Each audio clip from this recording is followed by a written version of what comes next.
Saludos.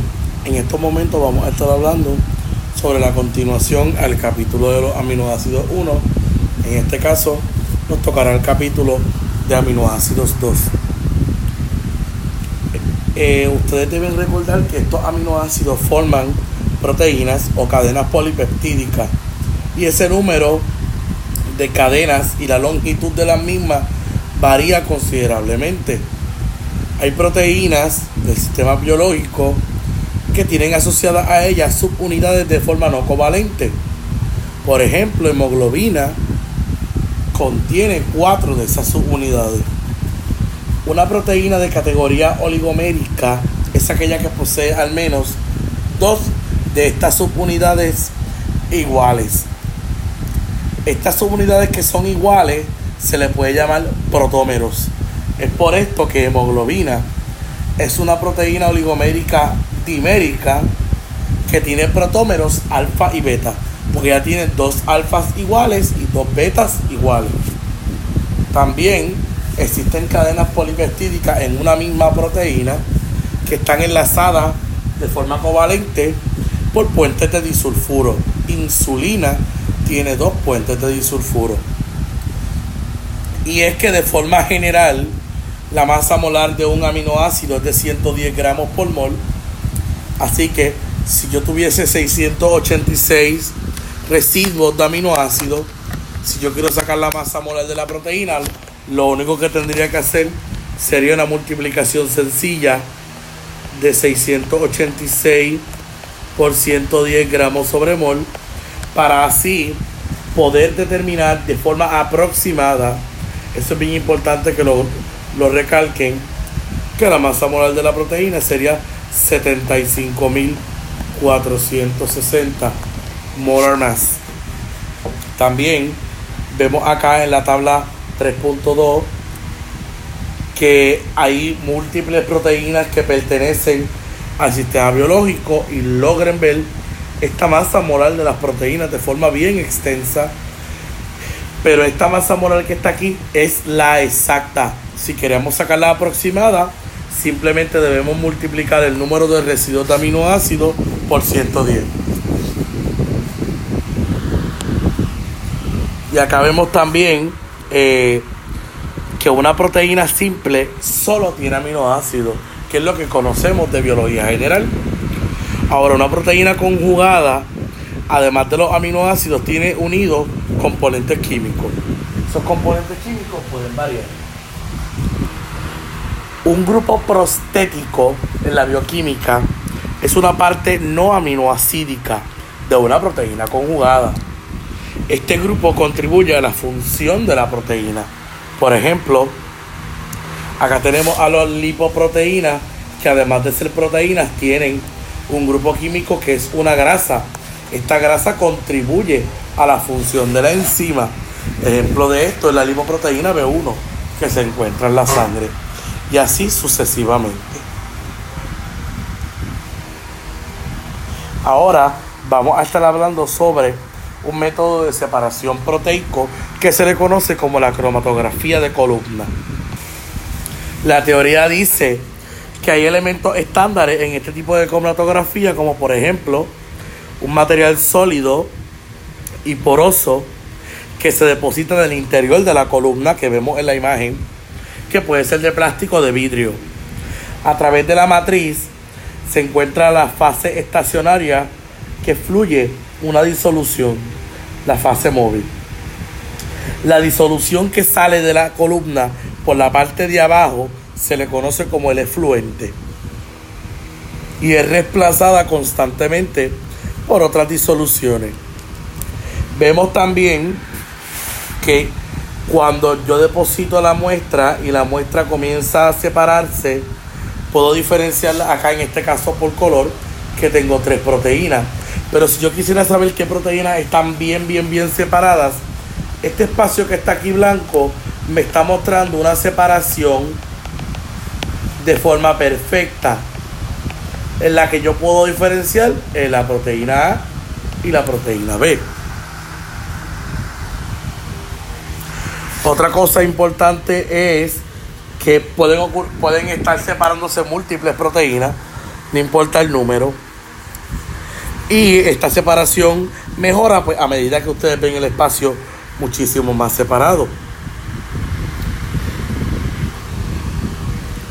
Acá tenemos otro tipo de cromatografía, y es la cromatografía de intercambio iónico, en la cual aprovecha las diferencias en el signo y la magnitud de las cargas de las proteínas, que a su vez dependen del pH. La matriz de la columna se llama resina, que tiene unidos grupos cargados, o sea que esa resina también posee una carga neta, ya sea positiva o negativa. Los que tienen unidos grupos aniónicos, lo que quiere decir es que cuando la resina tiene carga negativa, la cromatografía se llama cromatografía de intercambio catiónico. Y cuando la resina tiene grupos positivos, pues entonces se va a llamar cromatografía de intercambio aniónico. La afinidad de cada proteína por los grupos cargados, como ya hemos mencionado, se afecta por el pH. Porque cuando varía el pH, varía la carga neta de la proteína. Especialmente en la cromatografía de intercambio catiónico, que ya hemos dicho que la matriz tiene carga negativa. ¿Por qué? Porque en la fase móvil, las proteínas que tienen carga positiva migran más lentamente que las que tienen carga negativa. Si la resina es positiva, atrapa proteínas negativas y salen. Si la resina es negativa, ella atrapa proteínas positivas y las negativas fluyen de forma rápida. Así que en una cromatografía de intercambio catiónico, las que se quedan atrapadas tienen carga positiva y las que salen primero tienen carga negativa. Por otra parte, en la cromatografía de intercambio aniónico es totalmente diferente, y aquí tenemos el ejemplo.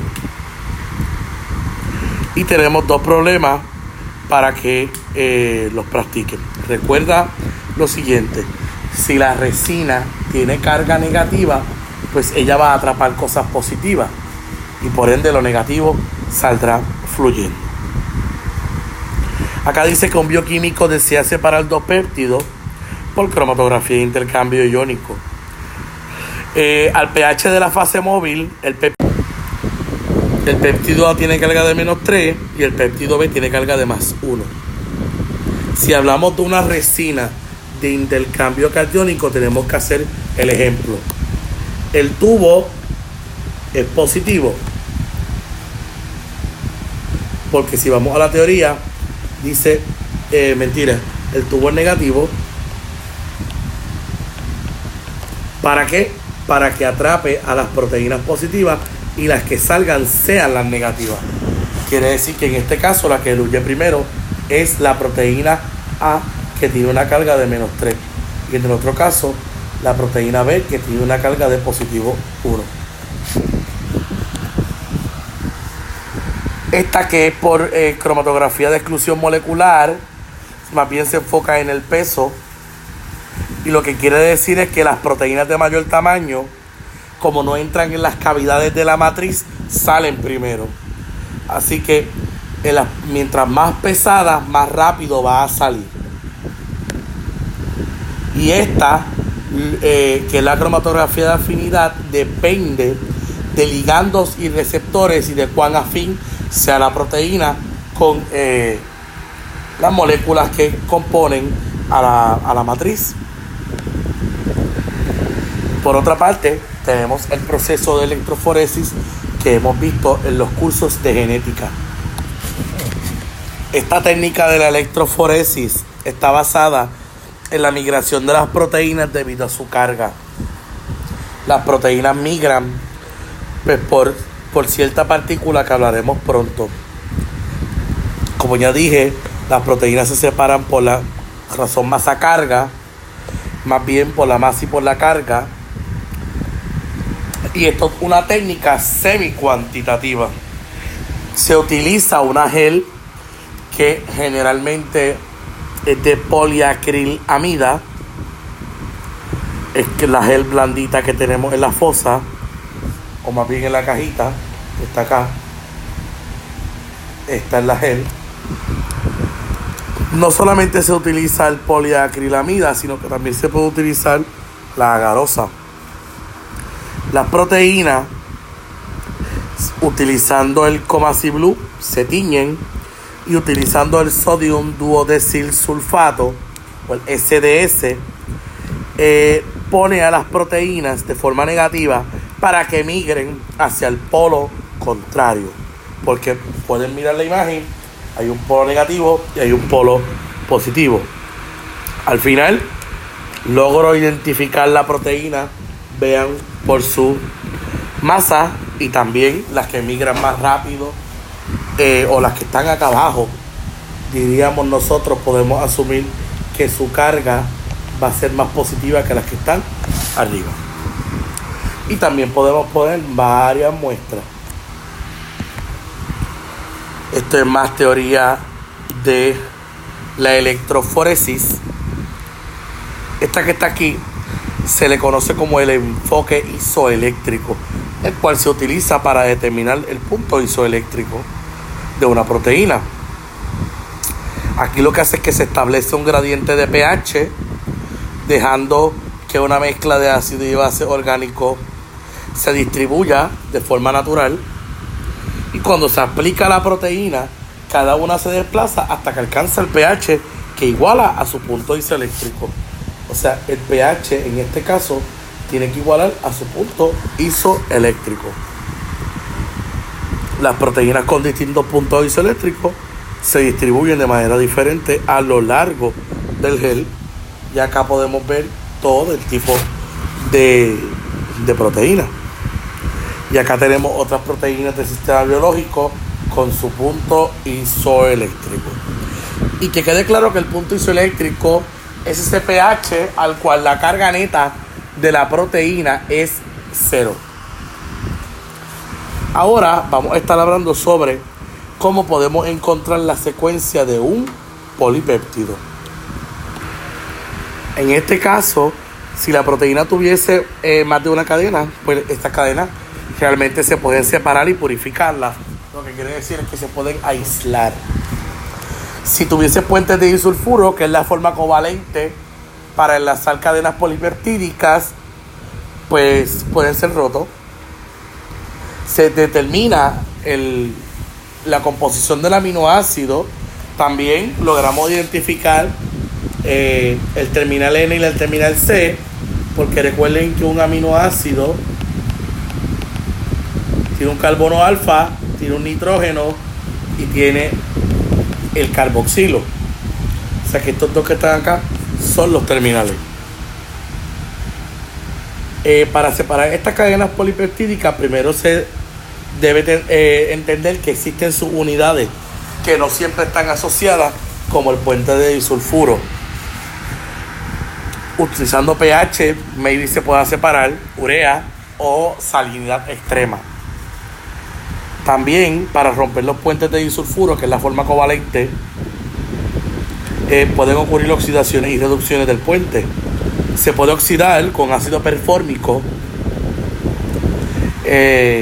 y se produce el ácido cisteico. También se puede reducir por ditiotreitol, DTT, o beta-mercaptoetanol. Acá en la imagen vemos que aquí hay un puente de disulfuro, lo que quiere decir que esta es la forma covalente de unión polipeptídica, y si utilizo el ácido perfórmico, fíjense que estamos oxidando y se formaría esta estructura que tenemos acá, que es el ácido cisteico. Sin embargo, si utilizamos alditiotreitol o el beta-mercaptoetanol, realmente lo que tendríamos es esto que está acá. Esta imagen lo que nos muestra prácticamente es la identificación del residuo aminoterminal del polipéptido. Acá tenemos un polipéptido. Ese polipéptido es tratado con FTNB. ¿Para qué? Pues para poder identificar, vean que tenemos como producto aminoácidos libres y que también tenemos un aminoterminal y un carboxilo también. O sea que el fin de esta reacción, que no es tan importante, es la identificación del residuo amino terminal, que se puede purificar el fragmento del polipeptídico a través del proceso de Edman, que es este proceso que está aquí. Esto también nos muestra una forma de poder identificar no solo el grupo amino, sino el grupo carboxilo, pero en este caso se haría por una enzima carboxipeptidasa o una hidracina de las que ya hemos visto en química orgánica. Por otra parte, vemos que hay algunas enzimas que cortan en sitios específicos o en aminoácidos específicos, como es la tripsina, que corta en lisina y en arginina. Son aminoácidos que debemos ya saber que están cargados de forma positiva. Y acá tenemos dos ejemplos en el cual dice que una proteína tiene un peso molecular de 400 kilodalton, pero se está analizando por exclusión de tamaño. También dice cuando la proteína es analizada por electroforesis en gel en presencia de SDS, aparecen 3 bandas, pero si aplicamos ditrioteitol aparecen 3 bandas también. Y fíjense que acá aparece una de 180 y acá aparece una de 90. O sea que nosotros podemos asumir, o si sumamos, que 90 más 90 es 180. Lo que quiere decir que aquí hay 2 y el ditrioteitol la rompió. Así que asumimos que en vez de 3 hay 4, porque hay 2 de 90 que obviamente no se ven, se ve solamente una. Y este otro, pues para que lo practiquen también. Este también lo van a practicar. Y acá tenemos otro método de separación que lo vemos en química orgánica también, que es la espectroscopía de masa, un proceso que rompe a la proteína en una razón masa-carga. Esta técnica es muy precisa y requiere poca muestra.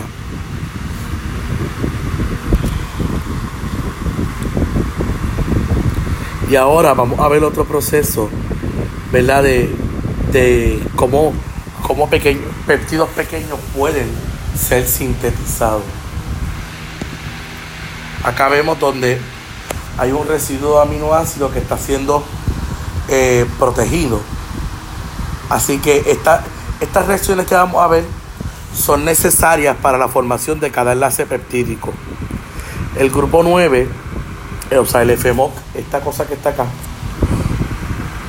impide reacciones no deseadas en el carbono alfa del aminoácido, que es ese que está ahí. O sea, para que no ataquen ahí, lo cuidamos con FMOC. Esta síntesis química transcurre desde el extremo carboxilo terminal, esta parte de acá que está, al extremo amino terminal. Lo que quiere decir es que la dirección inversa a la síntesis normal. ¿Qué sucedió? Hay una unión del aminoácido a un grupo reactivo de la resina. En esta parte se sigue trabajando. Fíjense que el aminoácido 2 con el grupo alfa amino está protegido, así que activado por la DCC, esta cosa que está acá. ¿Y para qué activado? Pues para que ocurra el paso 4, que es que el grupo alfa amino del aminoácido 1 ataca al carboxilo del aminoácido 2 para formar un enlace peptídico, que lo vemos acá porque es una amida. Al final, todo lo que no sea parte de aminoácidos se expulsa.